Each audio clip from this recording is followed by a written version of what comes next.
Don't doubt on yourself. खुद पर कभी भी शक ना करें। One of the top 10 richest person ने ये बात कही है। कोशिश कीजिएगा उनका पता लगाने की, उनका नाम क्या है। लेकिन ये मैं हिंट दे देता हूं कि 10 रिचेस्ट पर्सन जो हैं, टॉप 10 रिचेस्ट पर्सन वर्ल्ड के, उसमें से वे एक ऐसे अकेले व्यक्ति हैं जिन्हें मैं ये बोल सकता हूं कि वे सिंपलेस्ट रिचेस्ट पर्सन है वर्ल्ड के, सबसे ज्यादा सिंपल। ओके, और उनका खुद का कोई ऐसा बिजनेस नहीं है कि उन्होंने कोई बिजनेस सेटअप किया हो। Like Amazon, Jeff Bezos sir ने सेटअप किया, बिल गेट्स सर ने सेटअप किया, माइक्रोसॉफ्ट, ऐसा कुछ भी नहीं है। फिर वे टॉप 10 रिचेस्ट पर्सन कैसे बन गए वो भी देखिएगा। खैर अभी फिलहाल ये थोड़ा तो गलत नहीं हो सकता क्योंकि इसकी गारंटी वो रिचेस्ट पर्सन दे रहा है। तो अब बढ़ते हैं आगे। कहां बढ़ते हैं आगे? Chapter number 5, children and women in sports, class 12, lecture number 2। और आज हम डिस्कस करेंगे यहां पर कि जो डिफरेंट स्टेजेस होती है ग्रोथ और डेवलपमेंट की, वहां पर एक्सरसाइज गाइडलाइंस क्या है, मतलब कौन कौन सी एक्सरसाइज करनी चाहिए बच्चों को और कौन सी नहीं, डिफरेंट डिफरेंट स्टेजेस पर, ये आज हम सीखेंगे। प्लस हम सीखेंगे पोस्चरल डिफॉर्मिटीज के बारे में, कॉमन पोस्चरल डिफॉर्मिटीज के बारे में। एक पोस्चरल डिफॉर्मिटी डिस्कस करेंगे डिटेल में। ओके, लास्ट टाइम हमने क्या डिस्कस किया था? हमने डिस्कस किया था कि मोटर एक्टिविटीज होती क्या है, fine motor activities, gross motor activities क्या होती हैं, कारण क्या होते हैं किस चीज के, ये जो मतलब डिफॉर्मिटीज आ जाती है इनके तो आगे पढ़ेंगे हम। लास्ट टाइम हमने कुछ अच्छा तो डिसेबिलिटी और डिसऑर्डर का था। ओके, मैं खुद कंफ्यूज हो गया, सॉरी। तो अब यहां पर टॉपिक नंबर 1 हम डालते हैं exercise guidelines. Exercise guidelines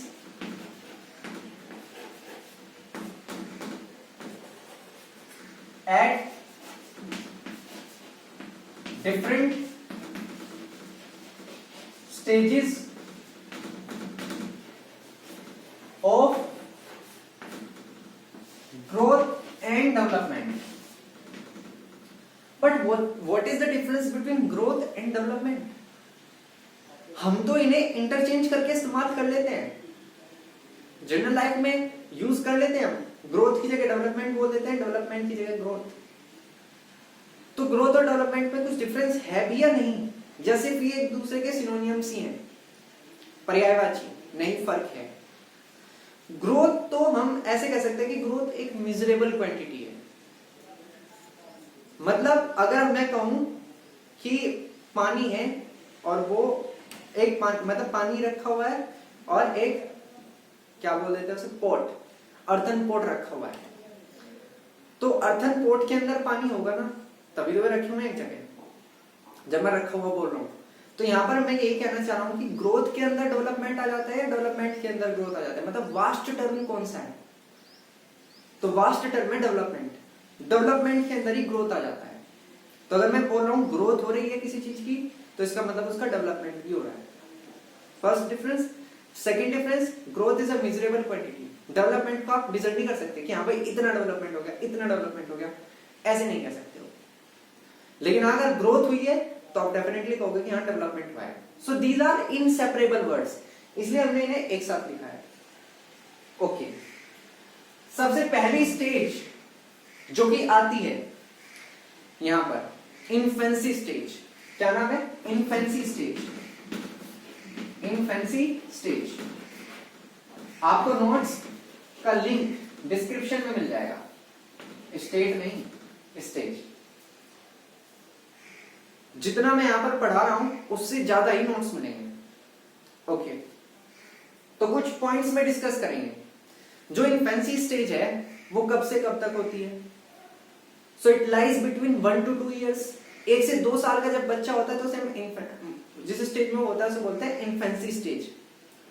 number second ये कि इस स्टेज में कौन सी फिजिकल मतलब सॉरी इस स्टेज में जो फिजिकल एक्टिविटीज है, एक्सरसाइजेज हैं, उन्हें इनकरेज करना चाहिए बच्चों को कि वो इन एक्सरसाइजेस को करें, इन फिजिकल एक्टिविटीज को करें। मतलब बच्चे को इनकरेज करो कि वो फिजिकल एक्टिविटीज करे, एक्सरसाइजेस करे, क्योंकि अगर वो इस एज में नहीं सीखेगा तो और किस एज में सीखेगा?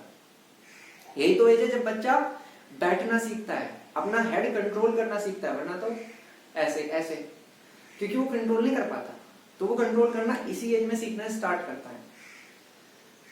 तो कौन सी एक्टिविटीज प्रमोट करनी चाहिए? पहला पॉइंट मैंने बोला कि वो 1 to 2 इयर्स की एज में होते हैं।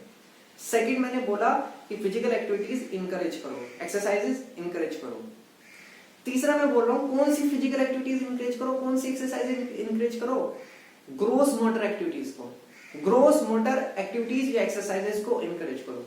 What are these gross motor activities? Last lecture discuss कर चुके हैं। देखो ग्रोस मोटर एक्टिविटीज जैसे कि sitting, head control, crawling, standing, ये आपकी ग्रोस मोटर एक्टिविटीज। बच्चा पहले यही तो सीखेगा, या पहले ही दौड़ना सीख जाएगा, या पहले क्रिकेट बॉल को कैच करना सीख जाएगा? नहीं। क्या पहले ही सीजरिंग करना सीख जाएगा? नहीं। तो ग्रोस मोटर एक्टिविटीज को प्रमोट करना चाहिए, क्योंकि जब वो ग्रोस मोटर एक्टिविटीज करेगा तो उसकी लार्ज मसल्स जो है ना, उनका डेवलपमेंट होगा। किनका? लार्ज मसल्स का, क्योंकि लार्ज मसल्स ही उसे खड़े होने में हेल्प करेगी, उसे बैठने में हेल्प करेगी, हेड कंट्रोल में हेल्प करेगी, एटसेट्रा। लास्ट पॉइंट, क्योंकि ये एक्सरसाइज गाइडलाइंस है, तो लास्ट पॉइंट यहां पर गाइडलाइन के तौर पर ही है। क्या है कि बच्चे जो इस एज में होते हैं, अब बच्चों का तो मतलब वो हो नहीं सकता, वे तो बता नहीं सकते कि मुझे टीवी देखना है। अगर वो 1 ईयर का है तो आप ही बैठा देते हैं उसे, टीवी के सामने बैठा दिया, स्मार्टफोन दे दिया, वगैरह वगैरह। ऐसा नहीं करना है इस एज में। इलेक्ट्रॉनिक मीडिया से दूर रखना है। क्यों रखना है दूर? आप सब समझते होंगे। जो पिछले 4-5 साल, 2-3 साल या 1 साल से फोन चला रहा है, उसे पता चल गया होगा स्मार्ट स्क्रीन के नुकसान क्या होते हैं और फायदे क्या होते हैं। तो अगर आप बच्चे को तभी से स्मार्टफोन या स्मार्ट स्क्रीनिंग का इस्तेमाल करना, मतलब इस्तेमाल करने दोगे, तो जब वो इस एज में आएगा, मतलब 9th 10th 11th 12th इस एज तक आते आते, 6th 7th तक आते आते, उसकी आदत बहुत अच्छे तरीके से आदत बन जाएगी स्मार्ट स्क्रीन से अटैच्ड रहने की। तो मतलब अब बोलते हैं ना कि चश्मा लग गया, किसी को भी चश्मा लग जाता है तो उसे सबसे पहले लग जाएगा, क्योंकि जिन्हें जो स्मार्ट स्क्रीन का इस्तेमाल कर रहे हैं, भले ही एजुकेशन के लिए कर रहे हैं, भले ही अपने प्रोफेशन के लिए कर रहे हैं, एंजॉयमेंट वाले तो सभी हैं, तो जब वो कर रहे हैं उन्हें खुद भी पता है कि इसके कुछ कॉन्स भी हैं। खैर ज्यादा एग्जेगरेट कर दिया। अब आगे बढ़ते हैं सेकेंड स्टेज। सेकेंड स्टेज है आपकी early childhood stage. Early childhood stage point number 1, 3 to 7 years के एज के बच्चे इसमें आते हैं। पॉइंट नंबर 2, अब आप फाइन मोटर एक्टिविटीज को भी बच्चों को अलाउ करोगे कि आप फाइन मोटर एक्टिविटीज भी कर सकते हैं, लाइक कटिंग, सीजरिंग, या फिर किसी बॉल को कैच करना, किक करना है फुटबॉल को, ये सब आप कर सकते हैं। फाइन मोटर एक्टिविटीज क्या होती है, उनके एग्जांपल मैंने दे दिए। फाइन मोटर एक्टिविटीज से जो स्मॉल मसल्स है उनका डेवलपमेंट होता है। जब आप अपनी फिंगर्स का इस्तेमाल करते हैं तो ये स्मॉल मसल्स ही तो है जो हेल्प कर रही है इन फिंगर्स को मूव करने में। तो आप ग्रोस मोटर एक्टिविटीज के साथ साथ फाइन मोटर एक्टिविटीज को भी प्रमोट करोगे इस एज के बच्चों के अंदर। इस एज के जो बच्चे हैं उन्हें पार्टिसिपेशन पर ध्यान देना चाहिए, या उनके माँ बाप को, उन्हें तो इतनी समझ नहीं होती, उनके जो माता पिता है, पेरेंट्स हैं, उन्हें उनके पार्टिसिपेशन पर ध्यान देना चाहिए, ना कि कंपटीशन पर, कि भाई तुझे जीतना है, तू नहीं जीता तो बैठ के पढ़। ये नहीं, कंपटीशन पर नहीं, ध्यान होना चाहिए सिर्फ और सिर्फ पार्टिसिपेशन पर। एंड लास्ट पॉइंट कि ऐसी फिजिकल एक्टिविटीज प्रमोट करो जो कि मैंने अभी बताई, भी कुछ एग्जांपल्स दिए, प्लस पहले वाले तो आई, मतलब ग्रोस मोटर एक्टिविटीज, जिनसे कि कॉम्पिटेंस डेवलप हो। क्या डेवलप हो? Competence, not confidence, not competition. मैं कह रहा हूं कॉम्पिटेंस, थोड़ा सा गला खराब है, कॉम्पिटेंस, बट बेफिक्र रहिए, कोविड-19 नहीं है। कॉम्पिटेंस, कॉम्पिटेंस मतलब किसी स्किल को, मैं कह रहा हूं मूवमेंट स्किल्स में कॉम्पिटेंस डेवलप है, मूवमेंट स्किल्स में, जैसे कि जंपिंग में, थ्रोइंग में, रनिंग में, एक्सेट्रा।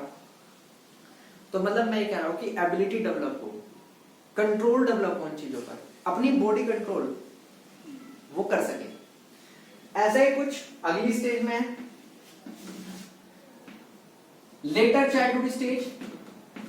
ये आता है पॉइंट नंबर 1, 8 to 12 ईयर्स की एज में। यहां पर पिछली सारी एक्टिविटीज तो कर ही सकते हैं, आगे और एक्टिविटीज। कंपोनेंट सुने होंगे आपने, 5 फिजिकल कंपोनेंट्स होते हैं, मतलब फिजिकल फिटनेस के 5 कंपोनेंट्स होते हैं क्लास 11 में, स्ट्रेंथ, एंडोरेंस, फ्लेक्सिबिलिटी, एजिलिटी और फ्लेक्सिबिलिटी, एजिलिटी और स्पीड। ये 5 जो कंपोनेंट्स होते हैं फिजिकल फिटनेस के, अब बच्चे इन्हें डेवलप करना स्टार्ट कर देते हैं अपने अंदर। लेकिन अभी भी एंडोरेंस वाली जो एक्टिविटीज है उन पर थोड़ा रेस्ट्रिक्शन रखना चाहिए। जैसे लॉन्ग डिस्टेंस रेसेस जो होती है ना, उन पर अभी भी रेस्ट्रिक्शन होना चाहिए बच्चे की। सॉरी फॉर द इनकन्वीनियंस जो वॉइस बैकग्राउंड में आ रही है, बट फिर भी आप एबल होंगे मेरी आवाज वॉइस को सुनने में। ओके, मतलब नेक्स्ट स्टेज की तरफ बढ़ते हैं कि लास्ट नहीं है। अच्छा, स्पेस फिल हो चुका है, तो नेक्स्ट स्टेज आपकी नेक्स्ट स्टेज है एडोलेसेंट स्टेज। कौन सी? एडोलेसेंट। एडोलेसेंट स्टेज होती है पॉइंट नंबर 1। चलो लिखना क्या है बता ही देता हूं, नहीं लिखता हूं भाई, बोर्ड किस नाम का है।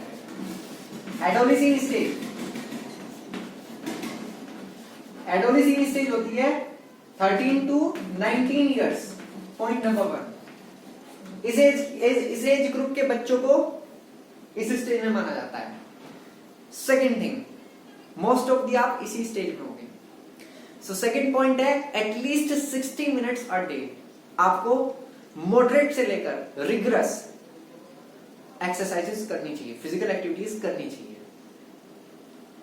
थर्ड पॉइंट, जो मस्कुलर एक्सरसाइजेस है, मतलब मसल स्ट्रेंथनिंग एक्सरसाइजेस है, जिनसे मसल्स स्ट्रेंथन होती है, वो एक्सरसाइजेस भी आपको एटलीस्ट 3 डेज अ वीक करनी चाहिए।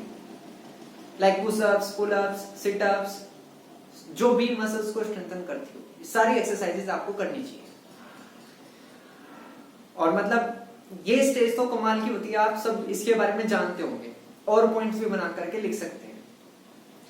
लास्ट स्टेज है आपकी अडल्ट और अडल्टहुड।